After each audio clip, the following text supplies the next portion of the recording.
Hello दोस्तों, कैसे हो आप लोग। उम्मीद करता हूँ कि आप लोग अच्छे होंगे और आप लोग की तैयारी भी अच्छी चल रही होगी।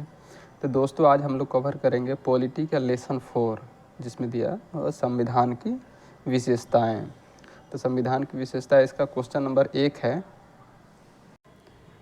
विश्व का सबसे बड़ा लिखित एवं सर्वाधिक व्यापक संविधान किस देश का है।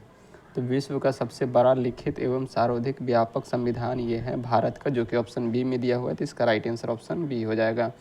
क्वेश्चन नंबर 2 है, भारतीय संविधान कैसा है। तो भारतीय संविधान अंशतः कठोर है और अंशतः लचीला है, जो कि ऑप्शन डी में दिया हुआ है। क्वेश्चन नंबर 3 है, भारत का संविधान किस प्रकार का है। तो भारत का संविधान नम्य और अनम्य है, मतलब ऑप्शन सी में दिया हुआ है। क्वेश्चन नंबर हम लोग 4 पे आ जाते हैं। क्वेश्चन नंबर 4 है, भारत के संविधान में भारत को माना गया है। तो भारत में संविधान में भारत को माना गया है राज्यों का एक यूनियन, जो कि ऑप्शन सी में दिया हुआ है। क्वेश्चन नंबर 5 है, भारत एक धर्मनिरपेक्ष देश है, इसका तात्पर्य है। तो इसका तात्पर्य है सभी नागरिकों कानूनी के सामने समान है, ये सही है। 2 में दिया हुआ है, बी में दिया हुआ है, उसका राज्य स्तर पर कोई धर्म नहीं, ये भी सही है। 3 में दिया हुआ है, सभी वयस्कों को चुनाव में मत देने का अधिकार है, ये भी सही है। और डी में दिया हुआ है, सभी नागरिकों को भाषण देने की स्वतंत्रता है, ये भी सही है। तो इसका राइट आंसर हो जाएगा, सभी नागरिकों कानून के प्रति समान है, उसका राज्य स्तर पर कोई धर्म नहीं। तो इसका राइट आंसर ऑप्शन बी हो जाएगा। अब हम लोग आ जाते हैं क्वेश्चन नंबर 6 पे। तो क्वेश्चन नंबर 6 है, निम्नलिखित कथनों पर कौन सही है। तो कथन ए में दिया हुआ, भारतीय संविधान अध्यक्षात्मक है, भारत एक नाम मात्र का राजतंत्र है। और सी में दिया हुआ, भारत एक कुलीन तंत्र है। और डी में दिया हुआ, भारत एक संसदात्मक प्रजातंत्र है। तो इसका राइट आंसर ऑप्शन डी हो जाएगा।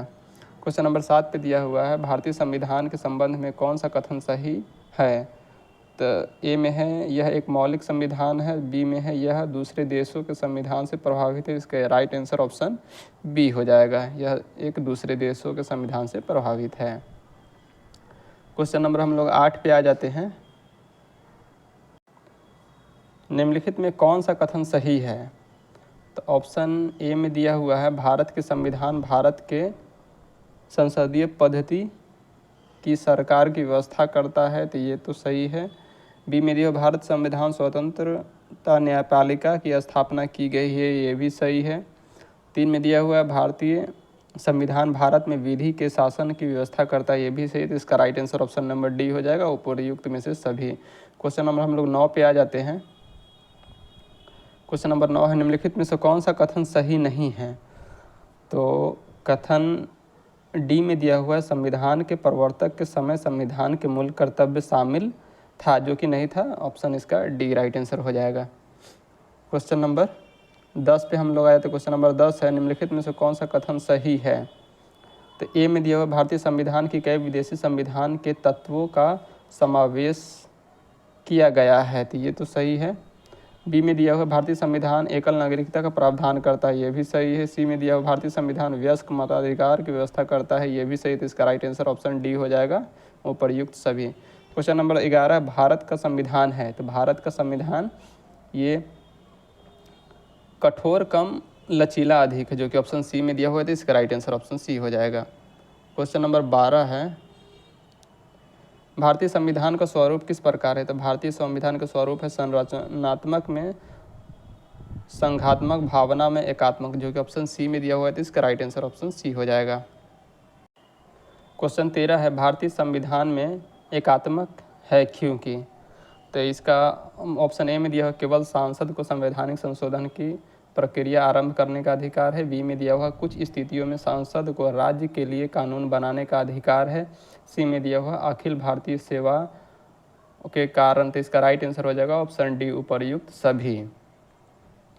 क्वेश्चन नंबर 14 पे, भारतीय संविधान के संदर्भ में कहा जाता है कि यह एक वकीलों का स्वर्ग है, जो कि ऑप्शन नंबर बी में दिया हुआ है। तो इसका राइट आंसर ऑप्शन बी हो जाएगा।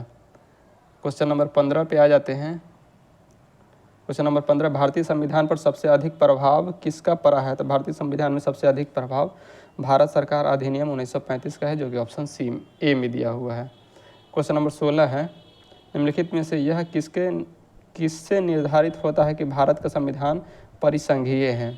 तो भारत का संविधान परिसंघीय इससे निर्धारित होता है, ऑप्शन सी है, केंद्र एवं राज्य के बीच शक्तियों का विवरण, जो कि ऑप्शन सी में दिया हुआ है। क्वेश्चन नंबर 17 पे आ जाते हैं। क्वेश्चन नंबर 17 है,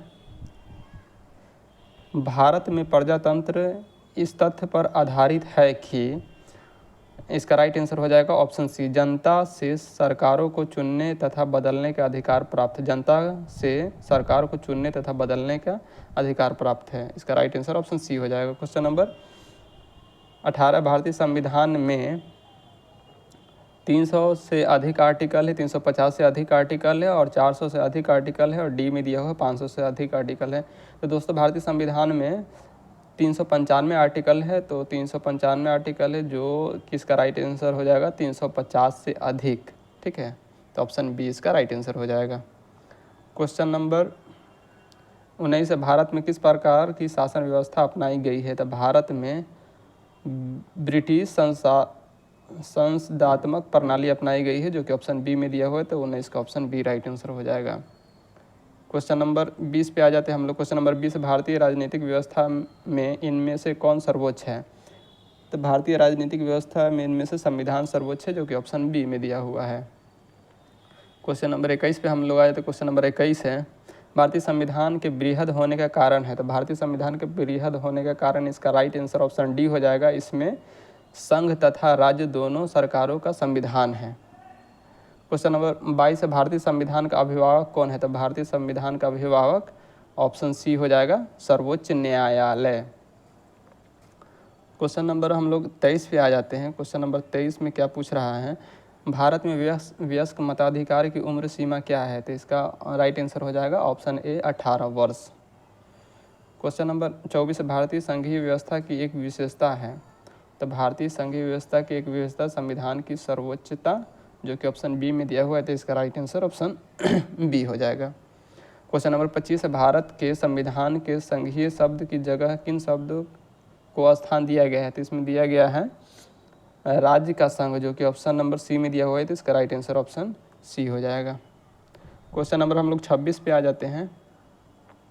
क्वेश्चन नंबर 26 है, भारतीय संविधान में कितनी अनुसूचियाँ हैं? तो इसमें 3 अनुसूचियाँ, संघ सूची, राज्य सूची और समवर्ती सूची, जो कि ऑप्शन सी में दिया हुआ है, तो इसका राइट आंसर ऑप्शन सी हो जाएगा। क्वेश्चन नंबर 27 है, भारत का संविधान अपना प्राधिकार किससे प्राप्त करता है? तो भारत का संविधान अपना प्राधिकार प्राप्त करता है भारतीय स्वतंत्रता अधिनियम 1947 से।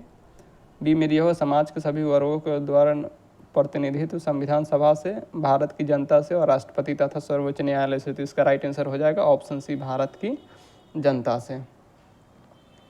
क्वेश्चन नंबर 28 पे हम लोग आ जाते हैं। भारत में वैध प्रभुसत्ता किसमें निहित है?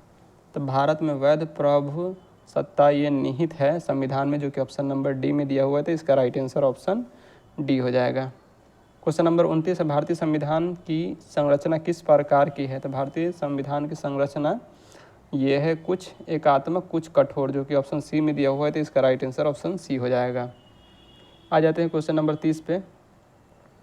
क्वेश्चन नंबर 30 है, भारत के संविधान के अधीन निम्नलिखित में कथनों में कौन सही है? तो इसका पॉइंट 1 में दिया हुआ है, संविधान सर्वोच्च है, जो कि सही है। पॉइंट 2 में दिया हुआ है, संघ तथा राज्य सरकारों के बीच शक्तियों का स्पष्ट विभाजन है, ये भी सही है। पॉइंट 3 में दिया हुआ है, संविधान के संशोधन के लिए विहित प्रक्रिया का अनुसरण करना होता है, ये भी सही है। पॉइंट 4 में दिया हुआ है, संघ की संसद तथा राज्य की विधानसभाएं संप्रभु है, ये गलत है। और 5 में दिया हुआ, मूल अधिकारी को परिधि को निर्धारित करने के लिए संविधान की उद्देशिका का अवलंबन नहीं किया जा सकता, ये भी गलत है। तो इसका राइट आंसर हो जाएगा 1, 2, 3, जो कि ऑप्शन डी में दिया हुआ है, तो इसका राइट आंसर ऑप्शन डी हो जाएगा। क्वेश्चन नंबर 31 पे आ जाते हैं। लिखित संविधान की अवधारणा ने सर्वप्रथम कहाँ जन्म लिया? तो ये जन्म लिया था फ्रांस में, जो कि ऑप्शन नंबर ए में दिया हुआ है, तो इसका right answer option number A हो जाएगा। क्वेश्चन नंबर 32, निम्नलिखित में से कौन सा एक भारतीय संविधान का दर्शन नहीं है? तो भारतीय संविधान का दर्शन साम्यवादी नहीं है, जो कि ऑप्शन डी में दिया हुआ है, तो इसका राइट आंसर ऑप्शन डी हो जाएगा। क्वेश्चन नंबर हम लोग 33 पे आ जाते हैं। क्वेश्चन नंबर 33 है, कथन है भारतीय संविधान अर्ध संघात्मक है? कारण भारतीय संविधान न तो संघात्मक है और ना ही एकात्मक है। तो इसका राइट आंसर हो जाएगा ऑप्शन ए तथा आर दोनों सही है तथा आर ए का सही व्याख्या करता है। क्वेश्चन नंबर 34 पे हम लोग आ जाते। क्वेश्चन नंबर 34 है इनमें से कौन सा भारतीय संघीय व्यवस्था के एकात्मक तत्व है? तो इसके एक में दिया हुआ है शक्तियों का विकेंद्रीकरण, नहीं ये गलत है। 2 में दिया हुआ है राज्यपालों की नियुक्ति, ये सही है। 3 में दिया हुआ है राज्यसभा में असमान प्रतिनिधित्व, ये भी सही है। 4 में दिया हुआ है न्यायिक पुनर्विलोकन, ये गलत है। 5 में दिया हुआ अखिल भारतीय सेवाएं, ये सही है। और 6 में दिया हुआ है द्वि सदनात्मक व्यवस्थापिका, ये गलत है। तो इसका राइट आंसर हो जाएगा 2, 3 और 5 जो कि ऑप्शन नंबर बी में दिया हुआ है। तो इसका राइट आंसर ऑप्शन बी हो जाएगा। क्वेश्चन नंबर 35 पे हम लोग आ जाते। क्वेश्चन नंबर 35 है भारत में राजनीतिक व्यवस्था के मूलभूत लक्षण हैं। तो भारत में राजनीतिक व्यवस्था के मूलभूत लक्षण हैं, ए में दिया हुआ है यह एक लोकतांत्रिक गणतंत्र है, तो ये तो सही है। बी 2 में दिया हुआ इसमें संसदात्मक रूप सरकार की है, रूप की सरकार है, ये भी सही है।